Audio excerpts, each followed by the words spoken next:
Salut à tous, c'est Paul de la chaîne, bienvenue sur cette nouvelle vidéo qui va parler aujourd'hui d'hypnosophie et en l'occurrence un thème qui est assez récurrent chez les partenaires, le sommeil, le problème, les problématiques qu'il y a de sommeil. Là j'ai eu une partenaire où je lui expliquais notamment que le sommeil n'était pas forcément lié à du symptomatique et je pense que c'est toujours intéressant de capter les patterns qu'on est en train de répéter à longueur de temps. Là, en l'occurrence, euh, assez rapidement, on a pu remonter sur une logique très freudienne, le père, la mère, comment ça se passait quand elle était enfant, etc. etc. Et là, il y avait une notion de mère hyper contrôlante. Et hyper contrôlante sur toute sa vie.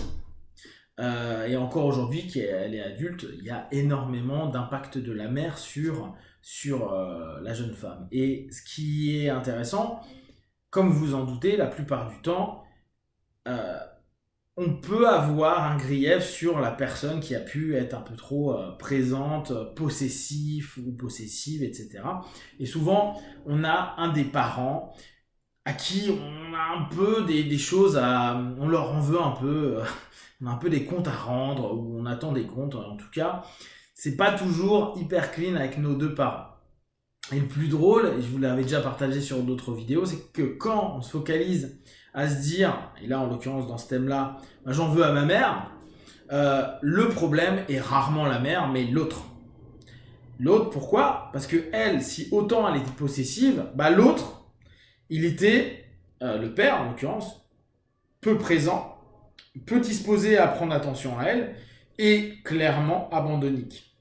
Et pourtant, comme elle me disait, elle me dit, mais moi je le voyais comme quelqu'un de plutôt cool, juste il faisait pas attention à moi. Et on arrive petit à petit avec cette dynamique de dire, ok, mais si c'est pas ta mère, le problème, c'est ton père. Et ça, c'est très très courant. Si vous dites, ouais, mais moi, mon problème, c'est mon père, c'est un salaud, il a fait ça, ça, ça, ça, ça, souvent, le réel problème, là où votre affect, votre émotion, votre subconscient se focalise, c'est sur la personne qui était dite ressource. La personne qui était pas trop chiante, la personne qui était plutôt sympa, qui était présent, mais qui, parfois, on va prendre par exemple des parents violents, on va dire un père violent, la mère savait que le père était violent, elle n'était pas intervenue. Pourtant, c'est elle la personne ressource pour l'enfant. Et vous allez l'avoir sur plein de choses. Là, l'exemple, mère très contrôlante et le père abandonnique. Pourquoi? Et ce qu'elle me disait, non, j'aurais bien aimé qu'ils disent quelque chose qui contredise ma mère. Il ne l'a jamais fait. Parce que pas plus d'intérêt que ça pour sa fille à ce moment-là, ou son fils, ou qu'importe. Donc cette notion, tout ça pour du sommeil. Ce qui nous ramène à quelque chose d'intéressant, qui est elle-même est en contrôle, et elle a un rapport à l'abandon qui est difficile. Et l'abandon, c'est aussi ce qui représente pour elle le sommeil. S'abandonner à sa nuit, s'abandonner à ne plus contrôler.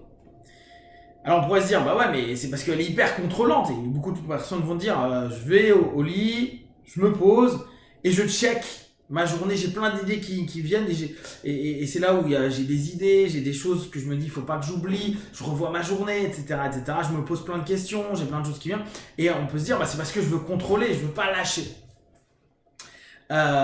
Et effectivement, cette notion peut être juste, mais si on la regarde de façon différente, là en l'occurrence dans le thème c'est intéressant, le père étant abandonnique, et donc ayant vécu de l'abandon, la nuit étant un état d'abandon, elle ne veut pas s'abandonner elle-même. Pourquoi? Parce que dès lors, elle rejouerait ce que son père a joué sur elle, et elle préfère contrôler. Et au bout du compte, contrôle est un espace d'amour et d'attention, même si c'est oppressant, chiant, et même c'est lié à de la possessivité. Mais au moins, il y a quelque chose de positif. Donc, il y a une guerre, et souvent les personnes qui vont dormir, ils parlent tout le temps de cette guerre-là, à dire, il y a une partie de moi qui veut dormir, l'autre qui veut absolument pas, et ça fait que de papoter. Là, on a une guerre de, si je m'abandonne, je deviens comme mon père. Et je vais contrôler parce que je veux absolument pas m'abandonner. Euh, Parce que je ne veux pas revivre à nouveau cette sensation-là. Donc, le contrôle qui est initialement la pire chose qui pouvait être pour m'endormir, elle me protège de mon propre abandon, donc de mon sommeil. Et donc mon sommeil n'arrive pas. Rejouer, retravailler cette notion-là, de capter que il y a un antagonisme, et puis il y a une éducation à ce moment-là, et je pense qu'il y a beaucoup de personnes qui ont des problèmes de sommeil, qui ont cette notion-là, en injonction contradictoire. Voir, et là on revient un petit peu dans l'hypnose de Gilboy, de Butler, etc., ces parcelles de soi qui s'opposent, qui sont des parcelles éducatives, celles qu'on a pu apprendre, comprendre, intégrer à l'intérieur de soi. Il est toujours intéressant d'aller les travailler, de les faire s'exprimer, de les faire s'opposer, se compléter. Et dans cette dynamique-là, nous, en tant qu'hypno, on va permettre l'expression de ces facettes, ces parties ces partitions de notre partenaire. Donc, cette notion de contrôle et cette notion d'abandon. Et au travers du travail qu'on peut mettre en place, on va permettre à ce que le sommeil soit non plus simplement un symptôme, le manque de sommeil ou la capacité à dormir, mais on va aller vraiment sur quelque chose de plus causal qui va nous permettre d'avoir un travail plus de fond, déjà une reconnaissance, une mise en avant à un moment donné, de se dire « Ah ouais, en réalité, je suis en train de jouer un pattern », simplement dans cette notion de se dire « Je fais la chose la plus naturelle du monde qui est dormir ». Et on retrouve un pattern, là en l'occurrence, qui peut être aussi intéressant dans ce cas précis, qui était j'arrive à dormir quand je suis vraiment éclaté, qu'il y a une force qui est supérieure à la mienne, ou en prenant un petit cachet qui va me permettre de m'endormir, de lâcher, de m'abandonner. Et en posant des questions, on s'aperçoit que je peux m'abandonner quand j'ai été aidé par une force supérieure, la fatigue ou l'excès de fatigue, ou ce petit cachet.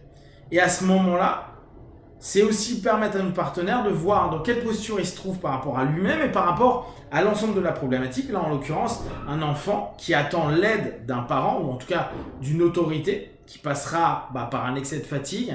On revient après à des symboliques parentales.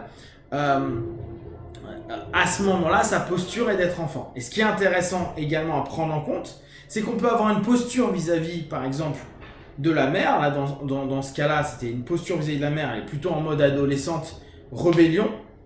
Et une posture vis-à-vis du père qui est plutôt une posture d'enfant.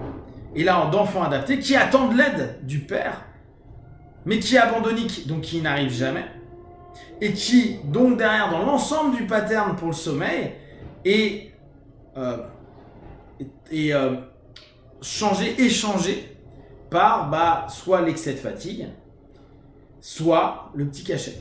Comme ça, c'est cette aide attendue qui permettra d'accepter l'abandon parce que c'est aidé par la symbolique que ça peut représenter à ce moment-là. Cette notion et ces notions que chaque praticien peut permettre de prendre, de faire prendre conscience à son partenaire est quelque chose de particulièrement intéressant parce que après, ne serait-ce que déjà la recomposition, la prise de conscience, la compréhension du pattern va ouvrir un ensemble de cheminements perso à mettre en place et une évolution potentielle de la posture vis-à-vis, là en l'occurrence père-mère, donc passer de l'ado à l'adulte vis-à-vis de la mère et de l'enfant à l'ado et de l'ado à l'adulte vis-à-vis du père. Et quand tout ça sera mis en place, le partenaire va pouvoir vivre librement et donc ne plus revivre son pattern dissonant dans son sommeil ou en tout cas dans l'envie de dormir.